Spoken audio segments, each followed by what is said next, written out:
আপনি যদি দারাজ থেকে কোনো প্রোডাক্ট অর্ডার করতে চান তাহলে অবশ্যই উপযোগী একটা দারাজের অ্যাকাউন্ট থাকা লাগবে। তাই আজকে আমি এই ভিডিওতে আপনাদেরকে দেখিয়ে দিতে চাচ্ছি যে দারাজে অ্যাকাউন্ট কিভাবে খুলবেন, সেই অ্যাকাউন্ট কিভাবে সেট আপ করবেন, মানে দারাজে অর্ডার করার মতো একটা অ্যাকাউন্ট কিভাবে তৈরি করবেন। এক কথায় A to Z এই ভিডিওতে দেখতে পারবেন আপনারা। ভিডিও ভালো লাগলে ভিডিওতে একটি লাইক দিবেন এবং চ্যানেলটি সাবস্ক্রাইব করে দিবেন। চলুন ভিডিওটি শুরু করা যাক। দেন আমরা প্লে স্টোরে চলে যাব। দেন প্লে স্টোরে সার্চ দেবো আমরা দারাজ। দেন আমরা অ্যাপসটা ইনস্টল করে নেব। দেন অ্যাপসটি ইনস্টল হয়ে গেলে ওপেন করে দিবেন। দেন আমরা অ্যাকাউন্টে ক্লিক করে দিব। অ্যাকাউন্টে ক্লিক করার পর দেখতে পারবেন সাইন আপ নামে একটা অপশন। সাইন আপ করে দেবো আমরা, যেহেতু আমাদের অ্যাকাউন্ট নাই।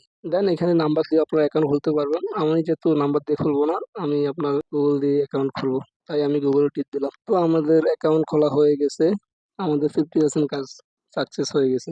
এখন আমরা আমাদের অ্যাকাউন্টে ফটো সিলেক্ট করব। আপনার গ্যালারিতে থাকা যে কোনো ফটো আপনি সিলেক্ট করতে পারেন।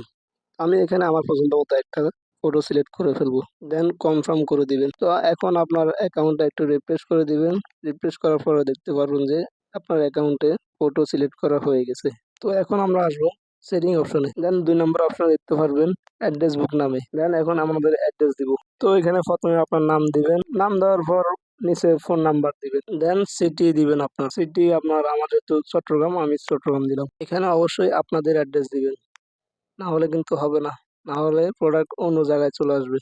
দেন আমার কুমিল্লা নাঙ্গলকোট আমি সিলেক্ট করে দিলাম। সেভ অপশনে ক্লিক করবেন। আপনারা যদি চান কিভাবে প্রোডাক্ট অর্ডার করবেন তাহলে সে নিয়ে আমি পরবর্তী ভিডিওতে দেখিয়ে দিব আপনাদেরকে। সো গাইস, ভিডিওটি ভালো লাগলে অবশ্যই ভিডিওতে একটি লাইক দিবেন আর একটি কমেন্ট করবেন সুন্দরভাবে। আজকের মতো আমি নূর আপনাদের মাঝে বিদায় নিলাম। দেখা হবে পরবর্তী কোনো ভিডিওতে।